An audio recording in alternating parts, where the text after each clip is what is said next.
St. Catharines, Ontário, Canadá. Primavera de 1970. Pesquisadores do Departamento de Ciências da Terra da Universidade Brock receberam uma amostra de madeira que foi encontrada enterrada a 45 metros da Terra, na ilha de Nova Escócia.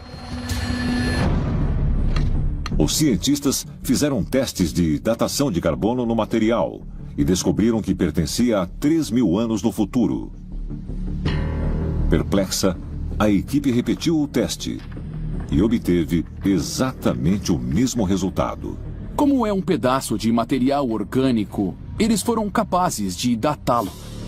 Mas as datas que eles receberam contradisseram completamente tudo, porque tinha uma data de 3.000 anos no futuro. Como isso é possível?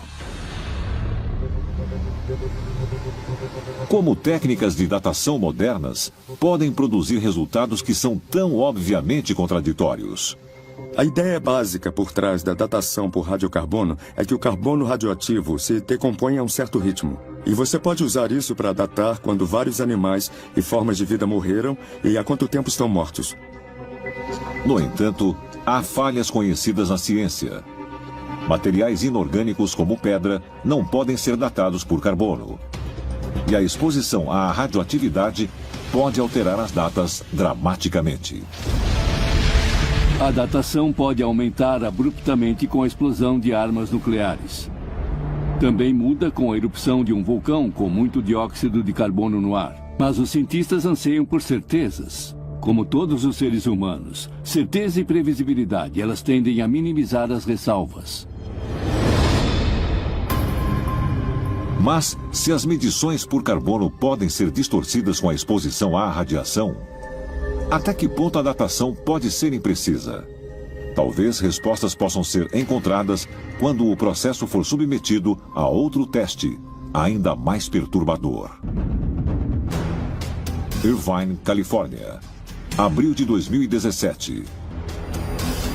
O Dr. John Salton está usando um equipamento de espectrometria e aceleração de massa para datar por carbono uma amostra de madeira que foi exposta à radiação durante o teste de armas atômicas nos anos 1950. O processo começa com a esterilização da madeira e a sua exposição a vários processos químicos para remover qualquer contaminação. O material passa por um processo de combustão e é reduzido a grafite para uma melhor retirada de dados. Finalmente, o grafite passa por um espectrômetro de aceleração de massa para medir o ritmo de decomposição do radiocarbono e gerar a idade do objeto. Acho isso tão incrivelmente fascinante. Se um objeto estiver mais perto de um local de testes nucleares, que esse item, então, produziria alguns resultados meio malucos? Se estiver muito perto, sim. Ok. Ele lhe daria datas que seriam equivalentes a dezenas de milhares de anos no futuro. E o que é estranho neles é que a idade do radiocarbono é negativa. Ou seja, pelo menos ao que tudo indica, a amostra é de 600 anos no futuro. E a explicação para isso tem a ver com testes de armas nucleares na atmosfera nos anos 1950 e 1960. Isso é incrível. Se qualquer objeto for exposto a algum tipo de evento termonuclear, isso muda o resultado da datação por carbono. Então eu acho que é hora de olharmos para a nossa história antiga. Porque e se algo semelhante ocorreu em nosso passado? Então as evidências mostram que houve algum tipo de detonação atômica ou guerra atômica na nossa antiguidade. Há sugestões de que pode ter havido detonação de armas nucleares no passado. E, se isso ocorreu, a datação por carbono explicaria essa possibilidade. E isso faria tudo parecer mais novo na datação por carbono. As datas mais antigas que podem ser medidas pela datação por carbono remontam a apenas 70.000 anos, uma pequena fração dos 6 bilhões de anos da história estimada da Terra. Os cientistas recorrem ao registro fóssil para preencher as lacunas, mas isso também tem suas limitações.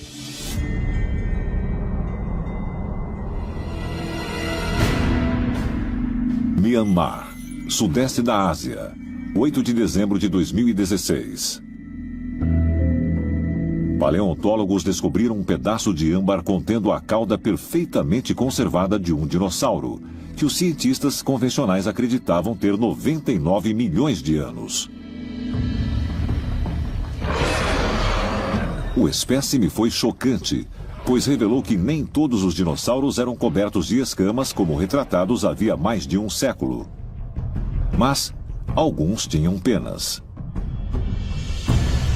Porém, como os arqueólogos podiam ter errado tanto? Uma das críticas ao registro fóssil é que há lacunas no registro.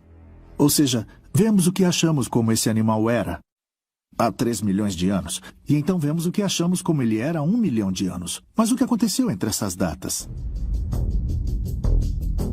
Devido a lacunas de até 80 milhões de anos, o registro fóssil é terrivelmente incompleto, e o processo de se tornar um fóssil em si é extremamente difícil. É muito difícil que ossos vertebrados se tornem fósseis. Somos maravilhosos piqueniques para muitas criaturas diferentes. A não ser que você caia num lamaçal repleto de água ou no oceano, deixando os seus ossos quase em qualquer lugar, eles nunca vão se tornar um fóssil. Há formas de vida que provavelmente nunca serão fossilizadas. Sendo assim, todos os tipos de seres anômalos podem realmente existir. Podemos encontrar fósseis de gigantes de 3 metros ou até de extraterrestres. Enquanto a ciência convencional continua a resistir à noção de que extraterrestres ou seres híbridos já existiram no planeta, podem estar levando os cientistas a desprezar dados valiosos. A comunidade científica tem se apressado em encontrar respostas quando devia fazer mais perguntas. A ciência construiu uma casa chamada o modelo padrão. E, infelizmente, essa casa tem grandes buracos nas paredes e nós penduramos quadros sobre eles, basicamente. E tentamos tapar esses buracos. Queremos certezas de que tudo se encaixe. Mas novos conhecimentos sempre mudam isso. O modelo de pensamento na academia moderna é que os artefatos não podem existir fora da nossa linha do tempo cronológica. Eles decidiram que é mais fácil simplesmente colocar as peças que encaixam e remover as que não encaixam. Hisarlik, Turquia, 1870. Esse pequeno vilarejo foi o local de uma das descobertas mais sensacionais do século XIX, a lendária cidade de Troia. A cidade foi o famoso palco da Guerra de Troia, descrita no clássico épico grego A Ilíada. Antes de sua descoberta pelo arqueólogo amador Heinrich Schliemann, Troia era considerada um local mítico. Heinrich Schliemann, um grande empresário e pioneiro alemão, leu a Odisseia e a Ilíada de Homero. Ele se convenceu de que Troia existia em algum lugar na Turquia, onde está localizada na história.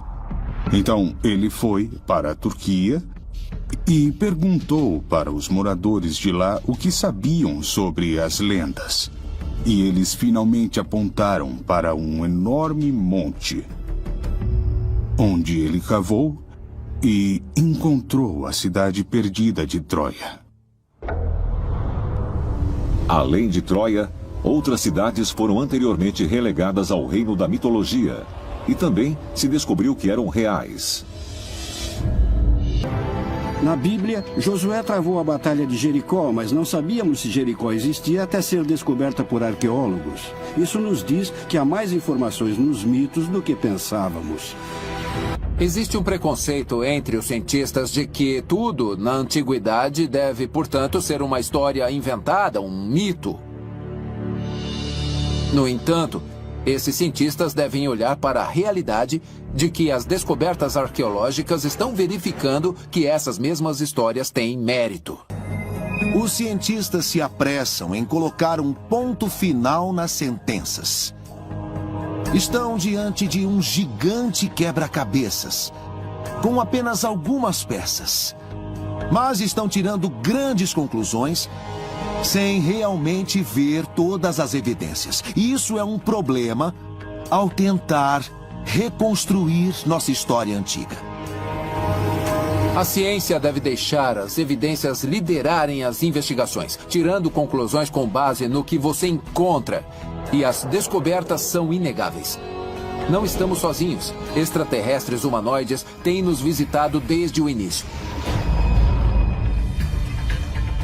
Estaremos entrando em uma nova era da ciência, em que seremos forçados a reescrever nossos livros de história?